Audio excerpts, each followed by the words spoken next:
Welcome, and we're just getting going with our first panel here. And this is going to really focus on individual people who, for whatever reason, weren't getting the results they needed from their medical care and took matters into their own hands outside of that context to try to get some relief. So I'm Paul Abramson. I'm a medical doctor in San Francisco. I'm also a self-tracker, and I've been participating in the quantified self community for a couple of years now. And I've practiced medicine in rural areas, in the US, in other countries, in urban areas, in clinics, in hospitals. And ultimately, I really came to the conclusion I didn't really fit in anywhere. And so I ended up starting my own practice in San Francisco. But what really has actually changed my practice more than anything else is this concept of self-tracking. And it's now starting to permeate pretty much everything that I do. So we'll hear later from people who are doing self-tracking in a medical context, who are doing it with patient communities, who are doing it with research projects, aggregation of data, big data, data mining. That's not what we're talking about here today. We're talking about individuals, and it's actually why, before medicine, I was actually an electrical engineer in grad school here at Stanford. And what led me to get out of a research paradigm into a medical practice paradigm was that I really found individual stories compelling. And aggregation of people into generic average people just didn't really make sense to me. So this self-tracking concept is really all about the individual story. And so it really spoke to me. And I'm not one of the ones trying to aggregate data. I'm trying to help people use their own data productively to modify their own story.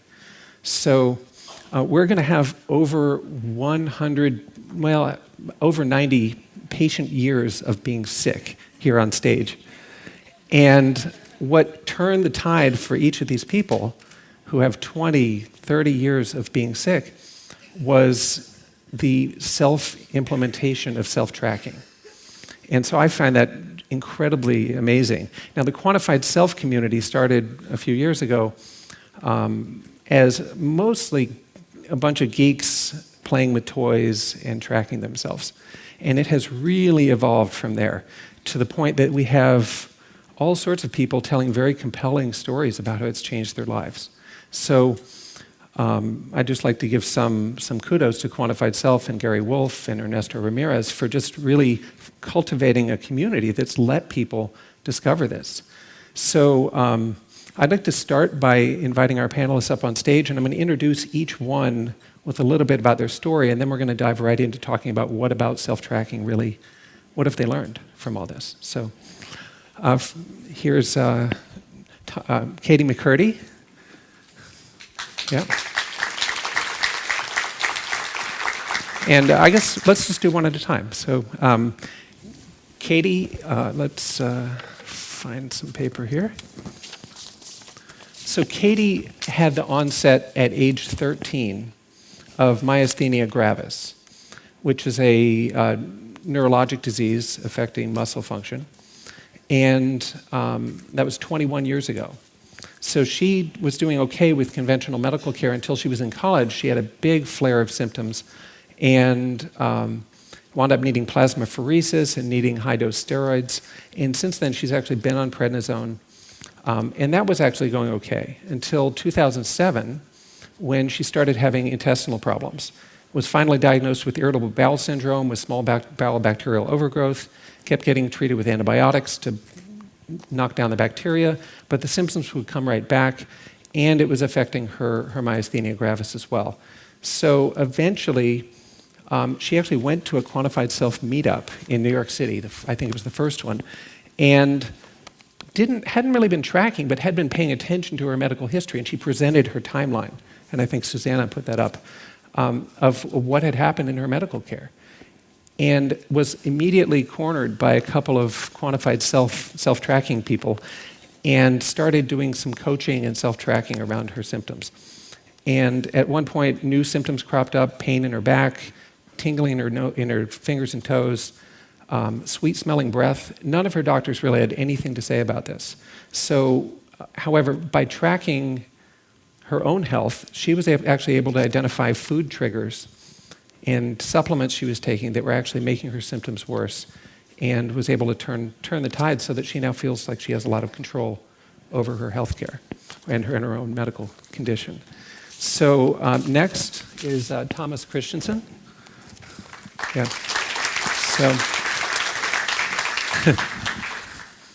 So Thomas has a 30-year history of allergies and eczema, and previously was on topical steroids, antihistamines for many, many years, had allergy testing, was allergic to grasses and weeds, and that was going okay until his 30s when he had a huge flare of symptoms. And so about 5 years ago, all on his own, he just started tracking his symptoms.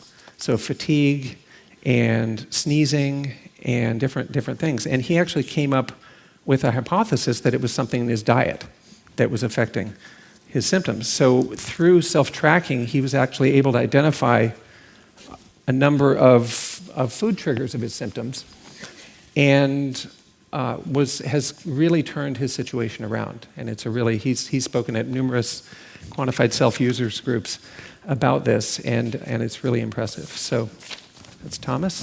Alan Bailey.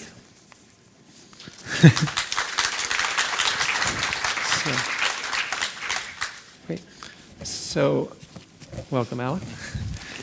Alan has a 27-year history of type 2 diabetes, onset at age 18, and was being treated conventionally and doing okay, but not okay per him. And in May 2011, actually took matters into his own hands and got a continuous blood glucose meter, which is an implantable device that allows you to track your blood sugar in real time. And it's usually reserved for only people with type 1 diabetes. And so he had to do, maybe he can tell us about how that went, but eventually he got one. And basically just started paying attention to what he was eating and his lifestyle and activity, and watching his blood sugar in real time. And what checking his blood sugar 4 to 6 times a day had not accomplished, this feedback rapidly resulted in both weight loss and incredibly tight glycemic control, such that I've really never seen in anyone with type 2 diabetes. He has this very tight range of blood sugar that he maintains without really extraordinary effort, and except for checking his sugar multiple times a day. So he's also not on much medication anymore, and is really, it's one of the more compelling stories that I've seen. So next is Bo Adler.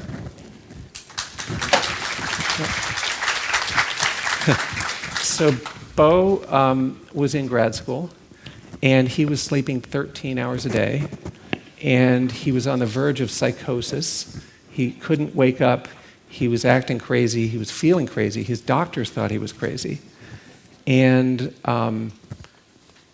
eventually, someone diagnosed sleep apnea. And even though, because he's thin, and nobody thinks about sleep apnea, well, many don't think about sleep apnea in thin people, but he had quite severe sleep apnea and had some surgery, was put on CPAP, was put on allergy drugs, and finally they proposed some surgery, breaking his jaw, advancing his jaw, radical surgery that would result in sort of chronic milk draining from his nose, a variety of very invasive things that he has not done. And so he got to the point that he felt like he needed to take matters into his own hands, and has been tracking his sleep and his weight, using CPAP, tracking congestion, and has achieved some measure of success, but is still in progress. So he might give us some insights about someone who's kind of in the middle of a process of self-tracking. So these are our panelists today. It's actually a very impressive wealth of experience in both healthcare and self-tracking. So I guess I'd like to start by asking each of you just to describe that moment when you've kind of identified that self-tracking might be useful. And what sort of got you to that moment? So maybe we can start with Katie. Okay. So I was a very reluctant self-tracker. I resisted it for at least a year after I identified that it could help me. And I think I was worried that it was going to take up all my time, and I was just worried about being able to keep up with it. And I didn't know which tools were best, so I refused.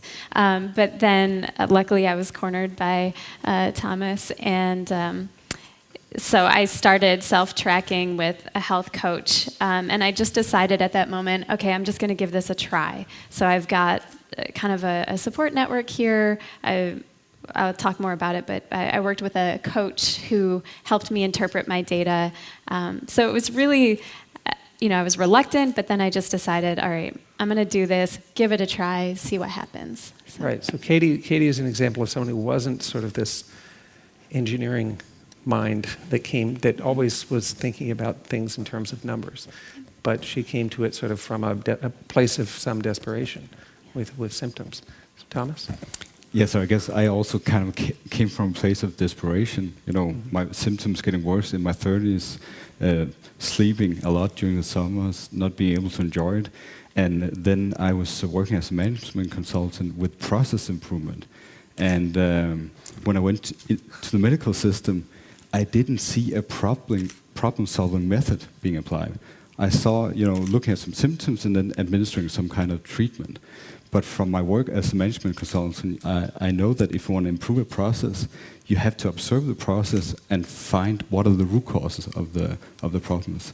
So I got kind of disappointed about the approach in the established medical system. I thought, well, I'll turn these methods onto myself and start using the things I've learned from Toyota and Edward Stemming and stuff on myself, and use my systemic understanding that I know from engineering and try to debug my own system.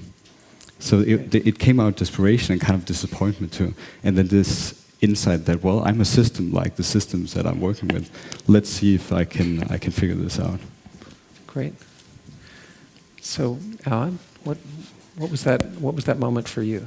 The moment for me was that I have heart disease. I have 4 stents in one of my main arteries, and I was tired of following the same prescription. And so my main problem that was causing the heart disease was estimated to be my diabetes. So I said, well, if I could get it under control.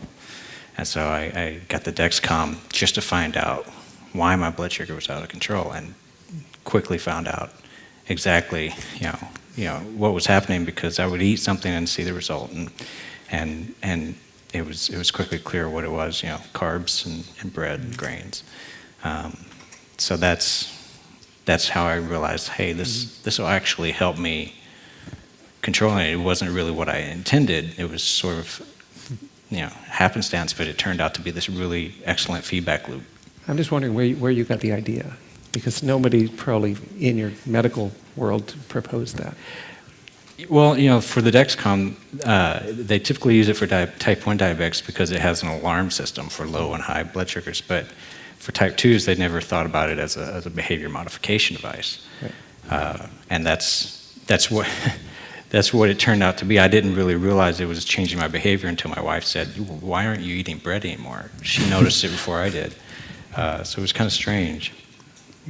So did someone tell you to get one of these? Or No, I was doing research trying to find out if they had any continuous glucose monitors, and so I wanted to use it because the finger sticks were just point in time. There was no slope, and there was no real idea of what it meant. So that's why I wanted it. I wanted real-time feedback. Right, and you are an engineer. Yes, I am. Okay. So we have that represented here. So Bo, tell us a little bit about the beginning of this self-tracking thing. So it took about 6 months for the doctors to diagnose me with sleep apnea, and all along the way, they had been telling me that I should exercise more, and sorry, the sleeping thing does that to me. Oh, lose weight, that was it. And I'm a really skinny guy, and I'm like, the lose weight seems really funny. And as a computer science person, I go to the gym more than anybody else in my department, so I was like, that doesn't seem right to me. So when they finally said, they looked up my nose and saw the broken nose, that made sense to me. I'm like, oh, that totally explains it. And I had some surgery for it, but after the surgery, I didn't feel better, really. Like, in fact, 6 months after the surgery, I didn't feel better. And I was still going to the doctors all the time saying, like, well, what else could it be? Is there something else going on? I have a lot of congestion. And the doctors just said, well, the next thing are your tonsils, and then after your tonsils, they actually used all the technical names for it, so I didn't understand it. And then I kept asking the doctors, well, what does this mean, and how likely is it to work?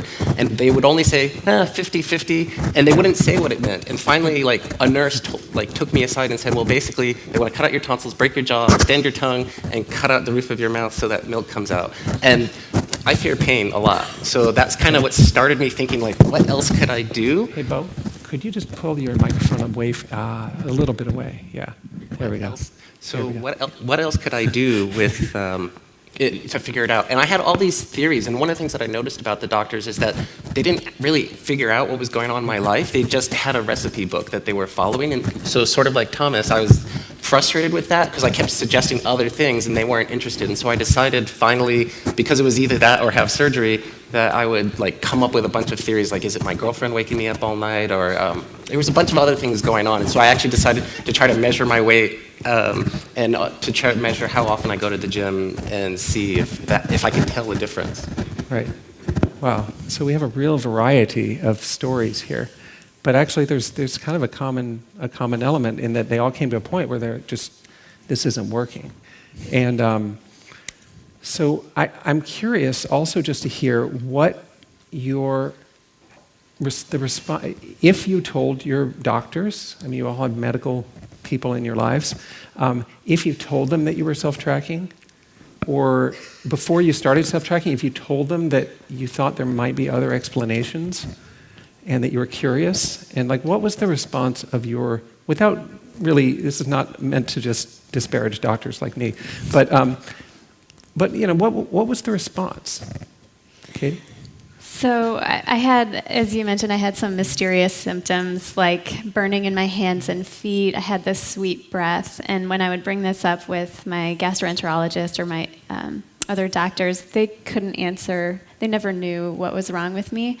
And so I didn't bring up self-tracking at that point.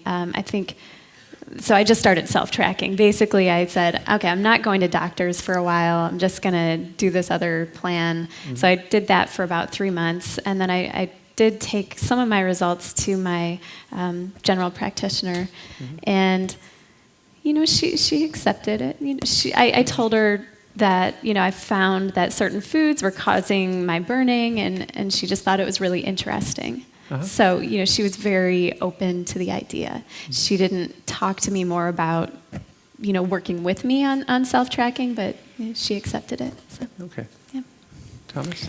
Yeah, so I remember very early on, like 5 years ago, on high level, compiling some of my data in a mind map and bringing it to a doctor. And he was like, no, that's what's that? That's a mind map. I tried to compile some of the things I've experienced, some of my hypotheses of some of the connections.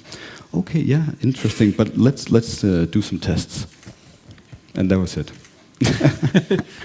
And so did you do the tests? Yeah, and then, but the mind map wasn't really part of the process. Right. So that was also part of the disappointment. Like, I thought I had some valuable data I was bringing here, and I had compiled something, I had some hypotheses that were linked to my diet and my lifestyle and my environment, but it was like, well, that looks nice, but let's get some tests. Just wondering, why do you think they weren't interested? Seen from kind of process perspective, method perspective, I don't think that the medical current practice is ready to use that kind of data. Mm-hmm. It's like it seems it's not a part of the medical education. Right. To relate to that kind of data that's been generated by the user, the patients themselves. Yeah. Right. So Alan? My doctor didn't believe that the Dexcom would work. And so it took a long time for me to convince her to prescribe it. So So you couldn't get it by yourself? I couldn't get it by myself. It's a prescription device, and she didn't believe at all that it said, "Oh no, this is for type 1s and it won't help you. Just exercise, lose weight, and watch what you eat." I don't know who doesn't watch what they eat, but. Someone who's blind. So it was yeah. It was hard to convince her to give me the advice, and once I got it, I explained that I just wanted to find out why my blood sugar was out of control. And then when I came back to her, because my A1C had dropped and I had lost weight, she started to believe. And then after a year, after I'd lost 40 pounds, my A1C was in the low 5s. She admitted, okay, maybe you're right. She didn't understand what I was doing really, but she understood that what I was doing was effective, unlike any of the other advice that she had given me. So, yeah, she did appreciate that, but it's all new. It's new technology and new techniques. So, but she was, after she's now a believer, and I'm hoping that more doctors start doing this for their type 2 patients. And Bo? So actually, I dropped out of grad school for a while in order to pay for the hospital bills. So I didn't tell a doctor instead what I did is I got a job at a research lab, and they started up a research project around quantified self to try to help me figure out what was it. We got a budget to buy a bunch of equipment for me, so I was wearing a pulse ox and a blood pressure thing and the Zeo and all that. And then it was only years later that I finally went to a doctor, and they're all sympathetic, but they're not interested in the data. But they're willing, at least now, to entertain me because I don't sound so crazy when I talk to them. So I still have this theory about congestion, and the doctor gave me a bunch of pills to try. But now that I'm so into the quantified self, I haven't taken them yet because I want to set up a really good experiment so I can tell for sure. Right. So your physicians prescribed medication. And what do you think they were expecting when how were they going to know if they worked? They didn't seem to care. They didn't prescribe anything. They gave me a bunch of samples, and they said, "Here, have at it." Right. But you would have seen them back in some amount of time, and they would have said, how'd it work? Well, so I did have a follow-up meeting with him, and the second time, he seemed to only care about doing another surgery on my nose instead, which no one had ever mentioned before. Right, but did he ask you how the pills went? No. Okay. So that's a bit of an extreme example of not getting any feedback. But more typical is your doctor prescribes you something for your blood pressure, for your nose. You see them back in 3 months, and they say, how'd it go? And you go, well, okay. And that's the feedback. But you were getting a lot more information that from the tracking than just and so. Memory, it turns out, isn't that good about remembering 3 months worth of moment-to-moment experience. It's good. Actually, you can do okay for a week, is what we found. But most medical practice just doesn't iterate that fast in order to help you pay attention to what's going on. So, did any of you encounter any hostility from the medical profession? It sounds like all of you actually had a fairly benign experience.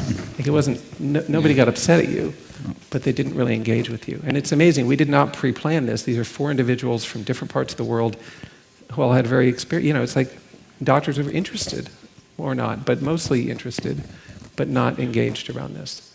So what about the process of self-tracking was hard for each of you?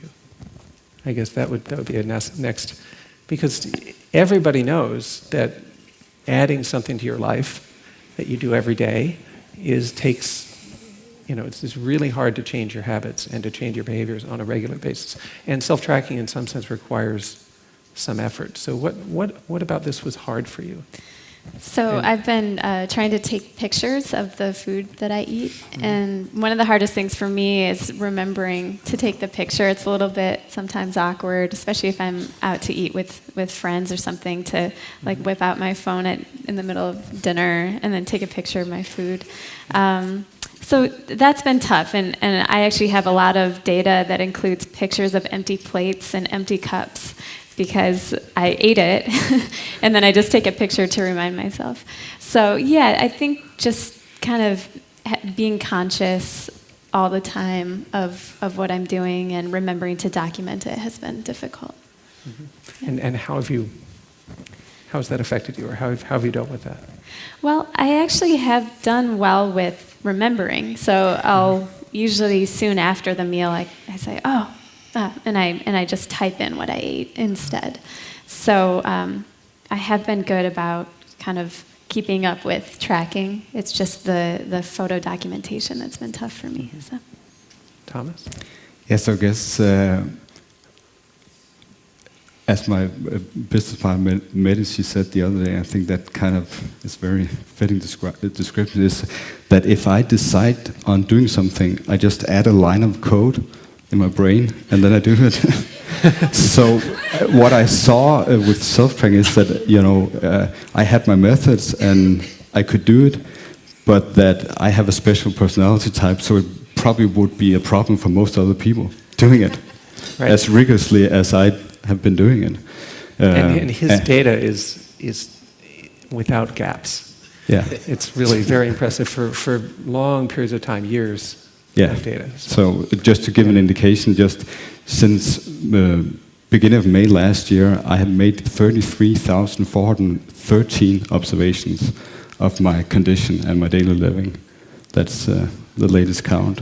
So for me, it was more like looking at this process and acknowledging that being so stringent about it takes some effort, and that we should, develop technologies to help other people do it.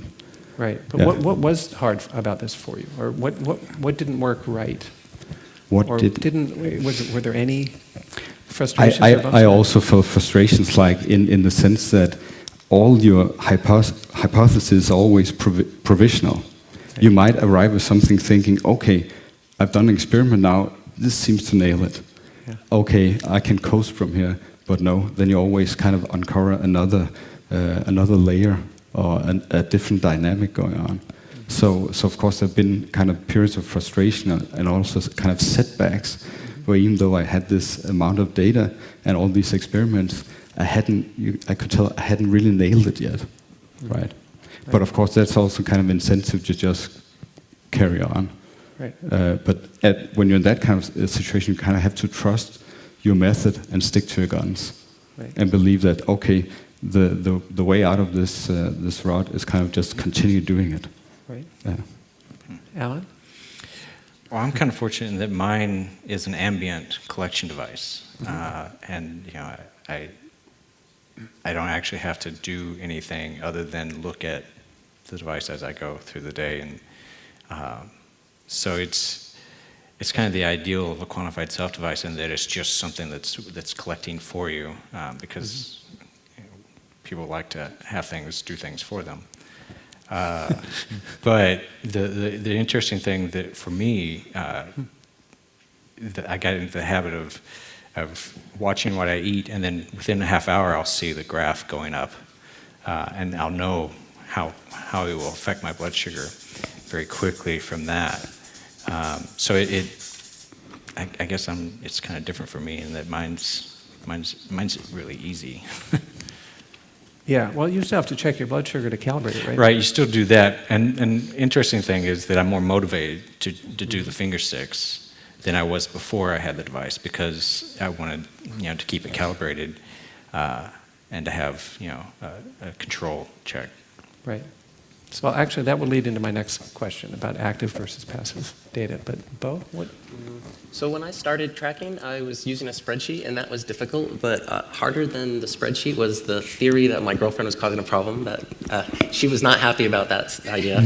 And then I ended up spending more than an hour every day just entering, because everything that I was measuring was subjective. How hard did I work out? Well, on a scale of 1 to 10. How well did I sleep? On a scale of 1 to 10. And I spent forever agonizing about it. And that was, for me, the hardest part, that everything was subjective, and I didn't know from one day to the next, what was yesterday 7.5 the same as today or not. Right, so how to standardize your data and how to interpret it. So I guess my next question is, I'm going to pose sort of a concept that I think about a lot, which is this obsession in certain circles with coming up with completely passive data streams. So devices that you wear, like I can't show you, but I'm wearing an armband here that tracks my activity and my sweating and different things. I do nothing. I just wear it for 5 or 6 days before it needs charging. So in some sense, some would say that's the ideal device. You don't have to do anything. It just collects data. And then the flip side of that is what Thomas has been doing, which is, I guess you do look at pollen counts and things, which you get from government sources. Yeah. But Thomas has been actively entering data when he notices things for 5 years, every day. And so he has to be mindful enough to actually think, I need to record something, and then record it. And there's another kind of philosophical perspective that says that's actually the most useful kind of data, because it requires development of mindfulness and more self-awareness about your situation, as opposed to just looking at data that was obtained without any effort whatsoever. So I'm curious what each of you think. I think each of you has probably collected at some point or another something active and something passive. What's your perspective about which one is better, if either, or what combination works for you, or any thoughts you have about active versus passive?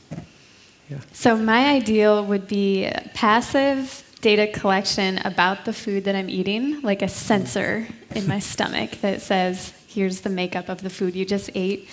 But I think the sort of mindfulness you mentioned is really important, and if we're going to change our behaviors, we have to really think about the foods that we're putting in our mouths. So I think for me the ideal would be a combination of passive collection that says exactly what the makeup is of the food I'm eating, because sometimes you don't even know. There's secret ingredients in food. That combined with maybe some sort of rating system, like, you know, so I know what I'm eating and I'm going to rate it as on a scale or something like that. Mm-hmm. Yeah. Thomas? Yeah, so I guess what I've seen and what we experienced, you know, working with these technologies is that the most constrained resource, in some sense, is the user's attention. And data in itself might not change the behavior.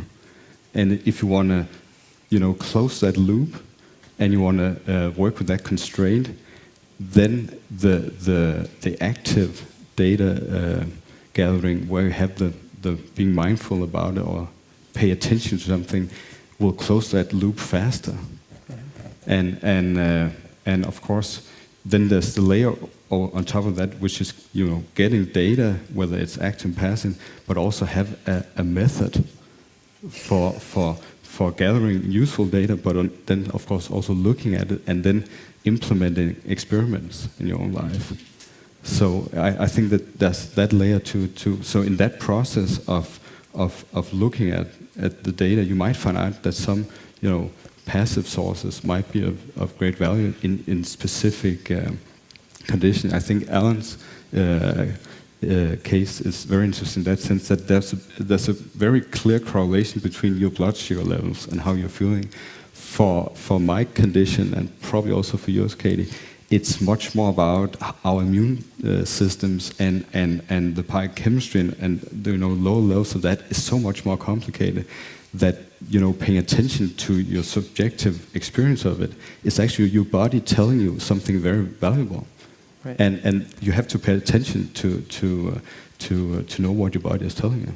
Right. And full disclosure, Thomas is working on developing tools to help with in the active tracking realm. Yeah. So in helping build mindfulness around symptoms and through the tracking. So,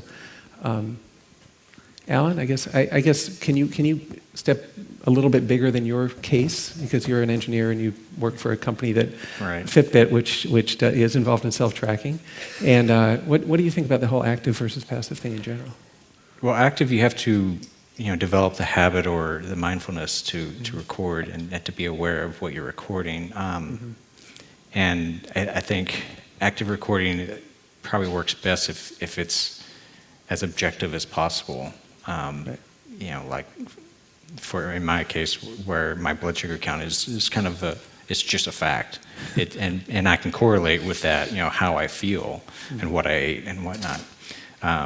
So that having something that some way of measuring, your workout, for example, that's kind of a subjective thing. But if you can objectively measure it in a consistent way, I think that's where the value really comes in. Bo? I think it's a continuum. I could never be like Thomas and do it every day. I fall off the wagon. Not every day, but like there's certainly days where like I forget to even put on the Zio because I come home really, really late, or I stay up programming too much, and then I just pass out instead of doing what I'm supposed to do with my whole nighttime routine. And so, but there's plenty of times like when I have a free moment, like the last month has been a little bit easier for me, where I would love to do more active tracking, and I wish I had an app that would make it easy to enter the data. And so I really feel like passive is super important for being able to do like the regular background baseline of the data that you want. But I approach it as a series of experiments, and so active is when I'm ready to do an experiment, then I need the active part. Right. And I guess that leads into the next question, which is some people have been actually self-tracking for decades. I mean, this is actually not a new phenomenon. There's this whole life logging movement, and there are people who have been gathering data in spreadsheets, on paper, and taking pictures of every moment, every 20 seconds of what's in front of them. And what they often describe is that over long periods of time, they get insights that they didn't get over shorter periods of time. Others of them I've interviewed say that they just gathered this massive amount of data and then never looked at it. That the process was valuable to them, but the actual data, they never bothered. They didn't have time or energy to actually look at the data. So I guess my next question is sort of, you've all been self-tracking for some amount of time. What time frame has worked best to get insight for you? Like, has it been immediate? Has it been over time? And or both? Yeah. So for me, I think I had some really great kind of actionable insights within about 2 months. Mm-hmm. I found out that fructose was actually a trigger for my burning in my fingers and my toes. So high fructose, like fruits or honey. So that was actually a really important insight that I learned right away. And then I also found out that garlic was like the antidote to to fructose. So I could eat a cobbler and then go eat a bunch of raw garlic and kind of cancel out the reaction. This is not in any medical textbook. Right. Yeah. I know. Yeah. So those were really important things. And then another really important thing I learned was that chocolate did not make me worse. And I love chocolate. I eat it for breakfast every day. And so I was really scared that I was going to have to stop eating chocolate. But through tracking, I found that I wasn't any worse on those days when I ate chocolate. So I think within 2 months, I learned those really important findings that have kind of helped me shape my own health. So. Great. Thomas? Yeah, so I guess I've experienced that, on the shorter time frame, some learnings have come up that I did not expect at all. But I would say the longer time scale is like to establish this kind of baseline and this kind of blanket I have now. So even when I'm doing experiments, I can go back and see, okay, so I have a way of, kind of going back and then branching out in a different direction. And I didn't have that before, It was more like getting stressed by, I don't feel well, I don't perform as I'd like to, what's wrong with me, and is this just downward slope from here on? But now I can kind of like go into some experiment and then see, I'm getting more tired, I don't have the mental performance, like I get my eczema back, okay, but then I'll just go back, and my data is kind of like what helps me keep that in check, and also create that kind of sense of, well, I'm in control. And that's kind of the longer time scale that does that for me. It's like, okay, I have ways of getting back into better states. And it also kind of makes me more adventurous in doing experiments. Right. And trying to iteratively kind of find out what's working or not. So I would say that the two time scales, they offer different benefits. Yeah. Alan? Well, for me, the real-time feedback Right. is Well, mostly what I use the Dexcom for. I don't go back and look at the data too much, but it's mostly, for me, it was about the real-time feedback to understand why my blood sugar was doing what it was my initial and only goal. But then as I understood how it was reacting to medication and food and exercise, it became much more interesting, and I learned many things about it.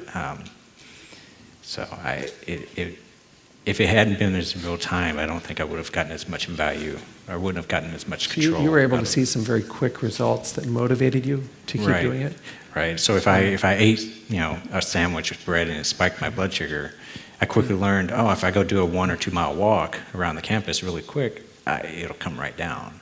Right. And that motivated me to walk more. And so, one thing after another, I started acquiring new habits in order to sort of game my blood sugar to keep it normal, to instead of trying to score a high point, you're trying to score low points. And it turned out to be a lot easier than I imagined. And all the things I learned, I never learned from my doctors. So. Great. I find both timescales really useful. So I have a couple of examples, actually. What were your timescales? The short and the long. Like What how- are they? can you- The short is about a week to a month, and long would be over a year. Okay. And then on the short time scale, I was on an all-rice diet for a brief bit because I was experimenting with food allergies, and I didn't sleep better.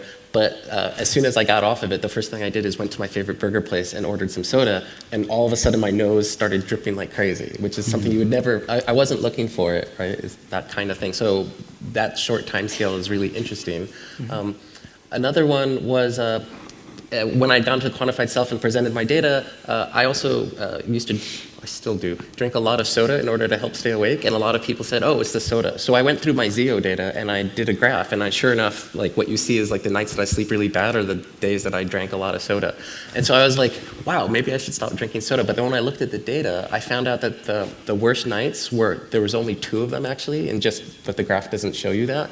And because that was only 30 days after those 2 nights happened, I remembered that those 2 nights were also really stressful days. So it's a good reminder that correlation is not causation.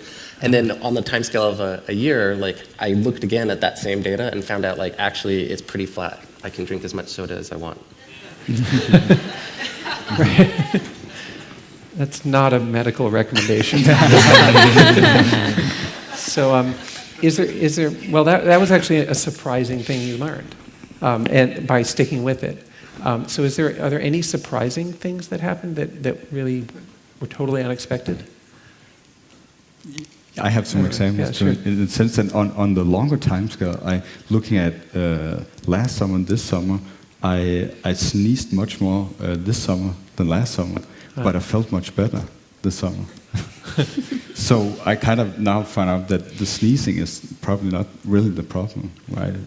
But for me, that was a very interesting learning. And then on a short time scale this summer, I found out that with my eczema, I've been doing a lot of experiments with the diet and with supplements, and even using the different ointments and stuff too. And then I just happened upon, went on vacation and started eating in a different pattern. And then I can tell now that the timing of my meals is a critical factor of staying free of eczema. And that's, I hadn't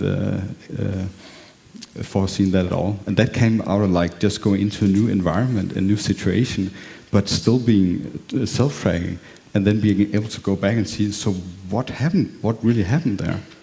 And then reflecting on that, and then kind of instituting a new experiment, which is I'll change my eating patterns to see if I can sustain this new state, and it's working. Huh. Yeah. That's great. And anything unexpected that you found? So for me, the unexpected things were how effective just simply walking was. And then the really unexpected things were things that dropped my blood sugar. In my case, it was an ounce of olive oil would help within half an hour. It would have my blood sugar trending down fairly quickly. Also red wine. So if I drank a red wine with a meal that had bread, I wouldn't get the spike out of it. So it was kind of interesting and strange. Also, coffee with butter is very helpful for managing blood sugar. So you put, how do you prepare that? I used Kerrygold butter. It's grass-fed butter. It's supposedly better for you.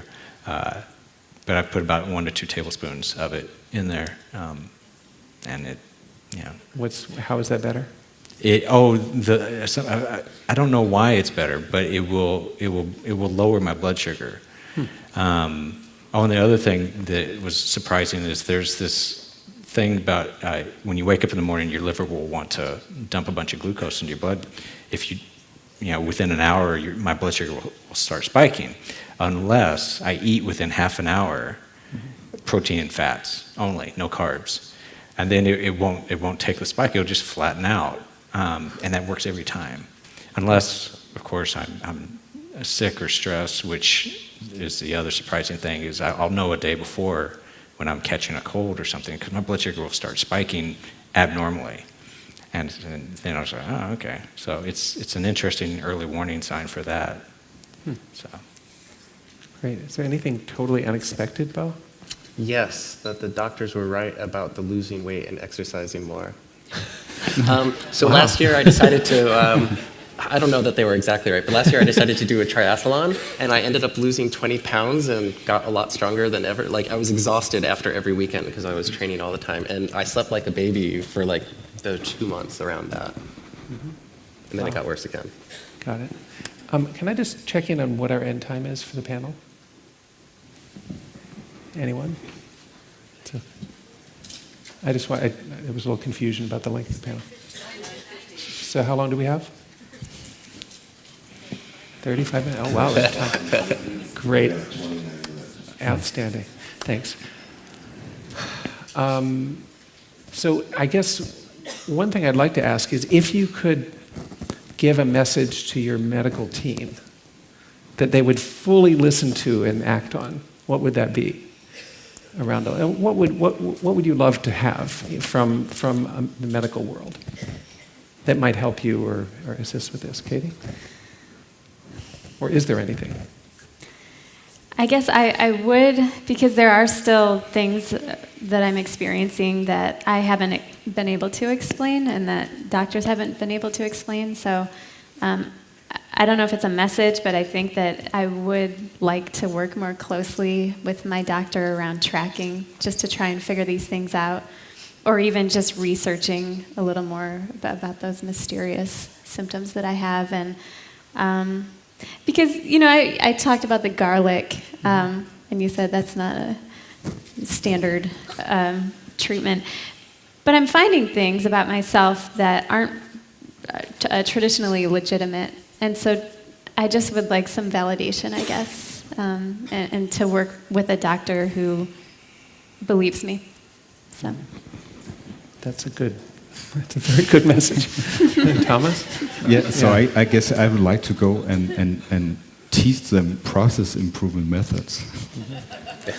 Because they have a lot of knowledge, they've been trained and they know much more about, health than I do.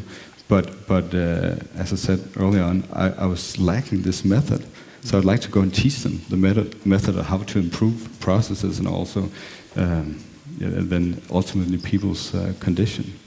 And I think that on that level, that would make sense. That's kind of the message I would send, because I wouldn't give any specific advice about it, but it's not like, let's introduce these kinds of methods in the practice. I'd like to see that. That's next panel.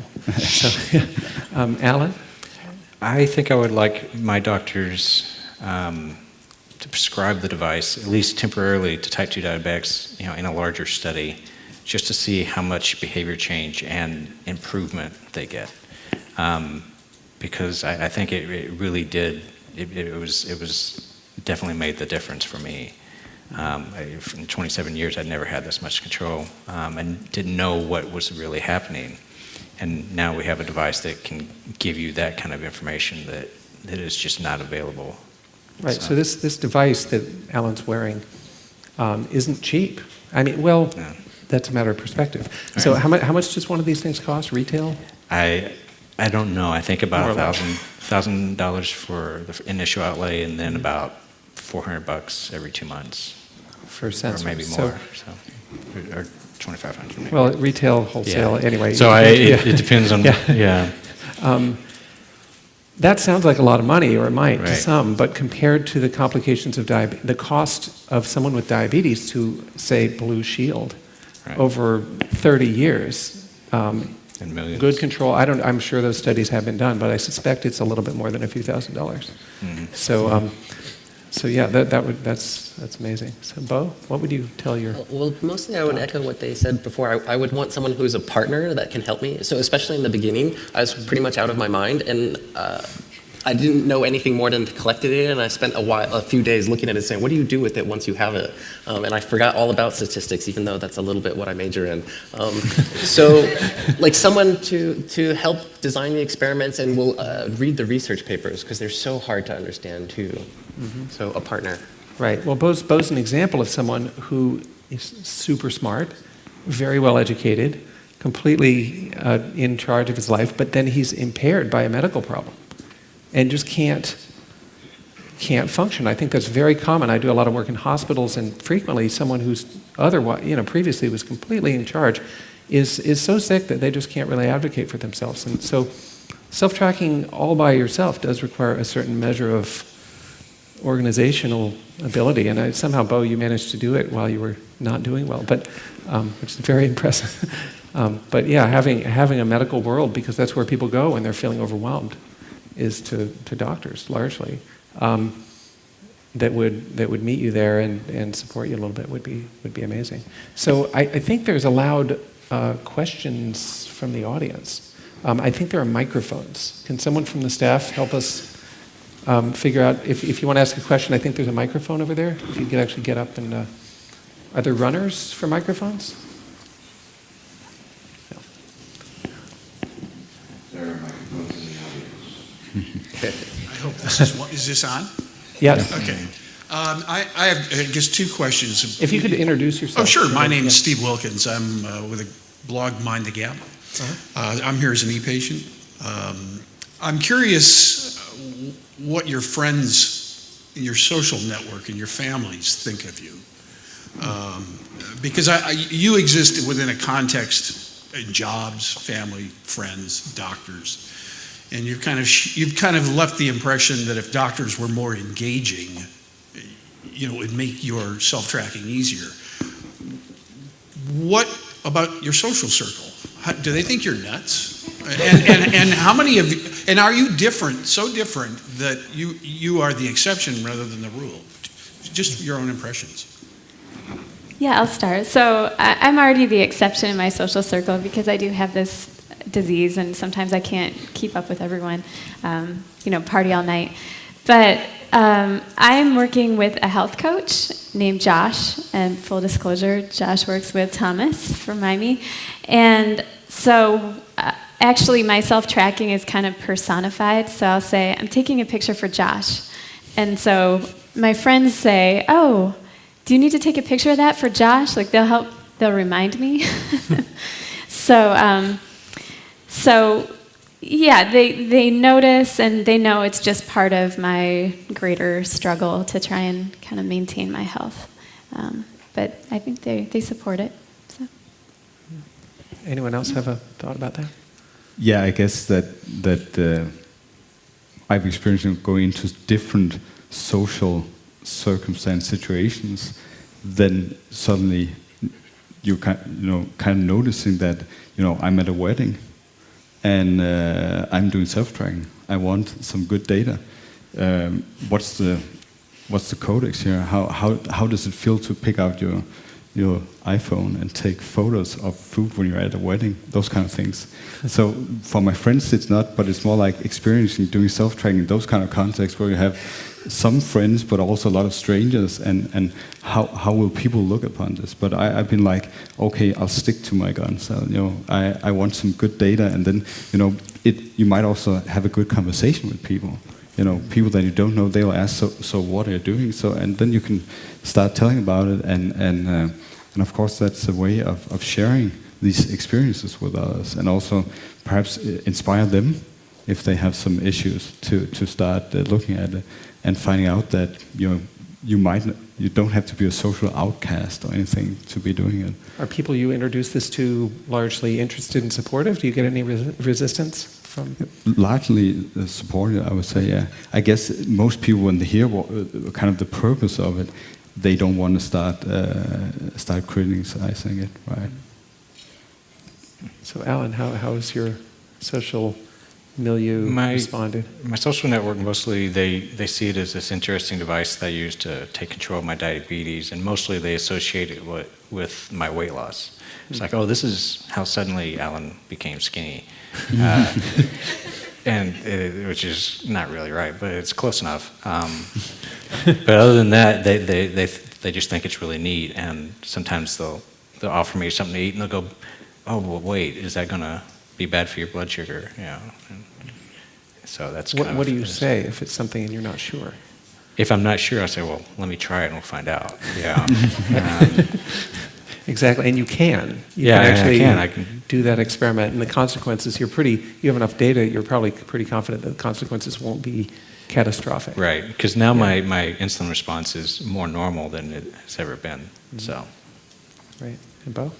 Because it's a sleep problem, like most of my measuring happens at night. So my girlfriend hated it. She thought she didn't understand it. She didn't understand like how much it was affecting me.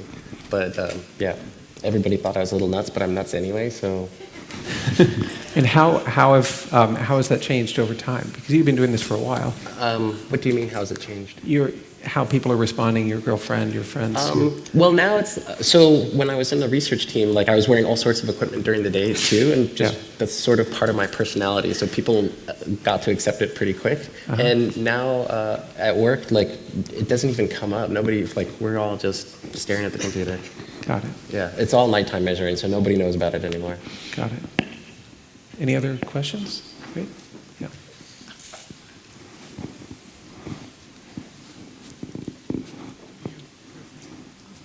First of all, thank you very much for sharing your stories. Margaret Hansen, University of San Francisco School of Nursing. Do you think that your self-tracking methods have influenced your holistic self, meaning spiritually, physically, and mentally? Yeah, I would say for sure it's like what Thomas was saying before, like when you get to the phase of your tracking where you're doing active tracking, it's all about mindfulness. And at the same time, I started reading all these books about mindfulness and the self and connecting with other people, and sharing too is a big part of data. You have to decide like, who do you tell that you're doing this? Because some people are like, you're very strange, and other people are really supportive. And I got to this point where I just post anything that anybody wants to know, I'll share on Facebook. I'm totally happy to share at this point because for me, part of the goal is to make the world a better place, and that's both through my work, but also through sharing the data and letting somebody else use that data. Or just use the fact that you're doing this. Yeah, that too. It might be helpful to people. Yeah. Anyone else have a thought? Thomas? Yeah, I would say I've learned a lot about myself and how I react to situations, or kind of also kind of disconnecting some things I thought early on about myself, for instance, about stress response and stuff. I found out that those are much more related to how my system is functioning right now than perhaps to the situation. And then being able to say, okay, it's just my guts that are doing something. It's not really stress. I can, on a mental level, kind of go beyond that. And I think when you then look at other people and how they react, you can also kind of like have a kind of more informed discussion with them, or perhaps suggest to them that, well, perhaps something else is going on. So that's kind of like taking some of the learnings that I've gained from the self-tracking and that process, and then also applying it to other situations, and seeing if others can benefit from it. But definitely learning a lot about your own dynamics, and then also being able to, on a mindful level, kind of control it, and then get it into kind of a much more relaxed state also even when I'm experiencing symptoms, for me now it's much more relaxed state because I'm not getting stressed by the symptoms. Now the symptoms, they're kind of exciting because they kind of reveal something and there's some interesting going on. So it's more of a discovery process of yourself, and hopefully that can translate into also inspiring other people to look at their lives and what they experience differently. I think everybody should answer this one. Is there anything, Katie? Yeah, for me, self-tracking, I was just thinking about this, has coincided with a lot of life changes for me. So I started tracking in May. I moved away from New York City up into the calm hills of Vermont in July, and have been, just making kind of a lot of changes in my life, trying to be less stressed and just be more aware of how my surrounding affects my health. So I'm not sure if that's just a coincidence, but I feel like, I just started to pay more attention and really kind of pursue a different lifestyle. Alan? Yeah, I think everything about my life improved because as I got my blood sugar from doing this all day into being flat, I felt better all the time instead of just having moments of clarity through the day. So it made a really large difference for me. Mm-hmm. You actually you realized later that you were feeling your blood sugar mentally. Right, so when it's high or low, there's these certain kind of mental states you would feel, like if it's high, my vision would be blurry and my thoughts would get sluggish, and found that when my blood sugar went between 130 and 150, I would get sleepy, but only when it's passing through that. So it's just weird stuff that you learn about yourself through measuring this one item. So, yeah. Hey, Paul, there's actually microphones waiting in the back. I don't know if you see the I can't microphones in see the back. much from There's here. one Okay, right there, yes, wave wildly, and we will. Yes, back in the I'm back. really feeling the plebeian blue label, But I'm Leslie Shover. I'm a psychologist from MD Anderson Cancer Center, and I'm kind of feeling like the blind man and the elephant, because in psychology, for 20 years, lots of us have been using these kind of tracking mechanisms as part of our research and treatment, especially when we found out that people filled out paper diaries in the parking lot for the whole week that they were supposed to do them. And people have been using, cell phones and now smartphones and wireless ways of, using sensors as part of that research and treatment too. But I want to point out that tracking is a powerful tool, but it's just a tool. And what strikes me is that all of the people up there are motivated, and you've been able to use some of the things you've learned from tracking to change your behavior or the way you think. And I know when I go to my internist and he yells at me about my weight, I always tell him, well, if knowledge translated into behavior, we wouldn't need psychologists. So, I think that's a piece that's very important. Tracking is just one ingredient, but it's not the whole story. Well, I often, thank you. I often tell people who ask me, should I track?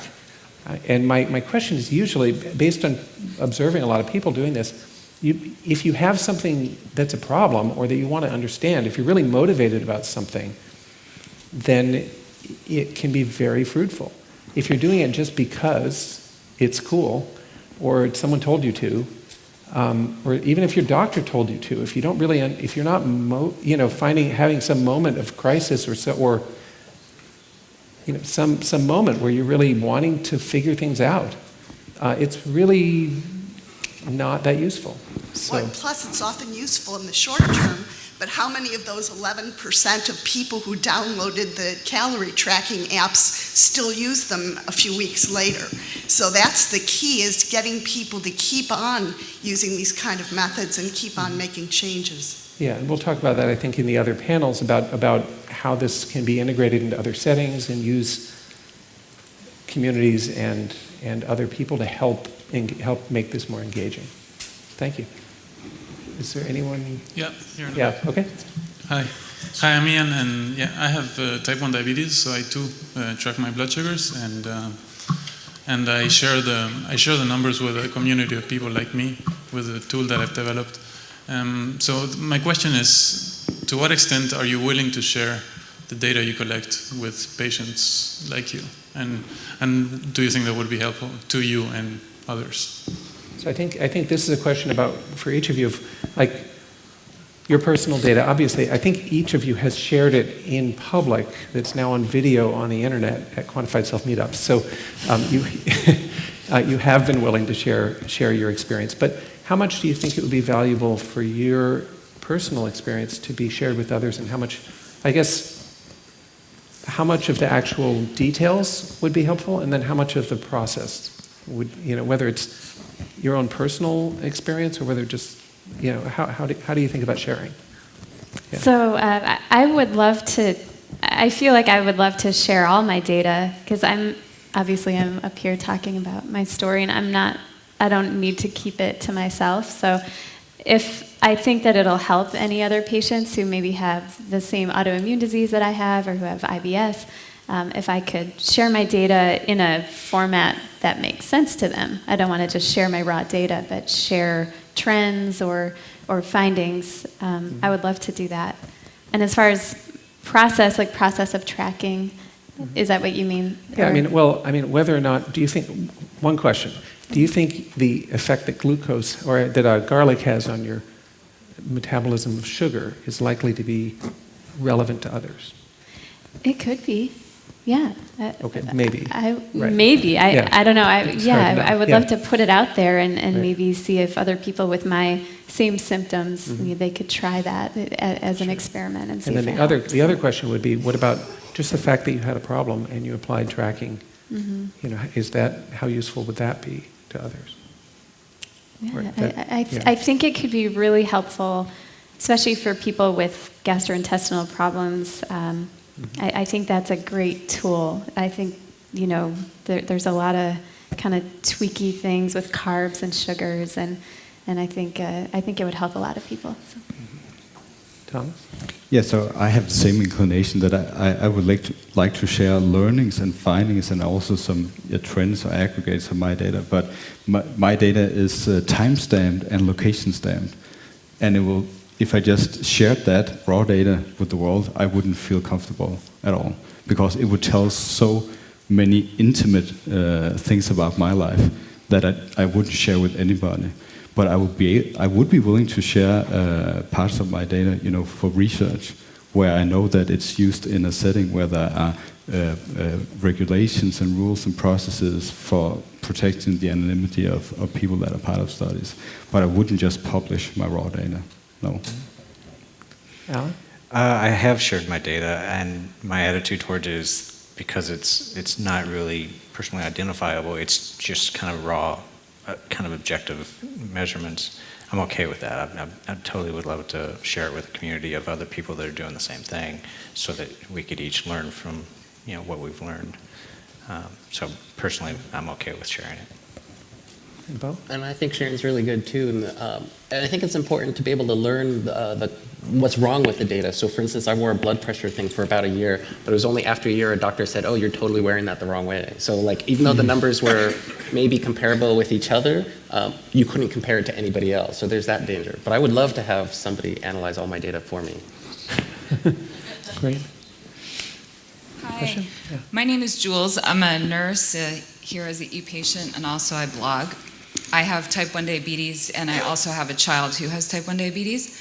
And my question is for Alan, as far as coverage goes for a Dexcom with your insurance company, I've gotten 2 myself this year, one for myself and one for my daughter. And parenting to type 1 diabetes is incredibly improved with this device, not only for myself, but for my daughter. And convincing the insurance company that we're worthy of the tool to self-track to help prevent issues with our health care was difficult, even with type 1 diabetes. And I'm wondering what your experience was with that, with coverage for type 2 diabetes. It was incredibly difficult to convince my doctor to give me the prescription. She didn't think it would work, and so she didn't want to sign off on it. And I told her I'm going to pay for it out of pocket. It's all my expense. and it's not the health company that's going to pay for it. So for me, it was actually really hard. I mean, it took me 6 months of going back to her and saying, no, this really is the right thing. So unfortunately, it was too difficult to get it. I think for type 1s, it's because of the alerting mechanism, it seems like a critically useful device, and there should not be any argument about it, because it can literally save your life. But I think it's a new technology, and so it's hard for the insurance companies to get on board with it. Right, but it wasn't covered, right? It wasn't covered. His battle was just to even get the prescription, right? So he could pay cash for it, right? Right. It never got on the radar of them actually paying for it. And honestly, it confused Dexcom when I called them and explained that I was just going to pay for it out of pocket. Yeah, because most of their patients are type 1s and paying through insurance, and I said, no, just give me the device. So. Right. Okay, thanks. Mm-hmm. Yes? Hi, Adrian Andrew, University of Washington. Thanks for sharing your stories today. One of the things I'd like to ask about in my work, studying how people track what it is they do over time, one of the things that comes up over and over is that when their schedules are consistent, when things are predictable, it's very easy to track everything. When they go home and they have kids, they have dogs, they go to work, that might be a inconsistent situation, emergencies arising. They really have a hard time staying consistent with their self-tracking. And I wonder if any of you can offer some insight or suggestions as to your experience with inconsistent routines. Yeah, definitely. When I've been working from home recently, so I have a very consistent routine, and I remember to track everything. And then I'll go out of town for a few days, and then I'll meet with Josh, my coach, and be like, that big black hole is where I was out of town. Because it's just when you're not in your routine, you don't have those triggers to remind you to track, and you're maybe in the car, eating snacks, one chip at a time, and it's like, oh, am I really gonna like track this one chip that I'm eating? So so I think when I get off my routine and off like eating regular meals, that's when I forget to track for sure. Okay, Thomas? Yeah, so I would say that it's important to, at each stage of this iterative process to look at as few variables as possible, to make it as easy as possible for yourself and also for other people doing the tracking. So that, in a busy everyday life, you only at a certain given time have a few things to pay attention to if you're doing the active tracking. And I think we've seen, as members of the quantified self community, and heard a lot of stories about self-trackers that start out tracking everything, right? And they get a lot of data, and it's kind of inconsistent, and they can't figure out, and then they find out that, okay, we have to kind of focus on a few things at a time. So that kind of focus, I think, is critical.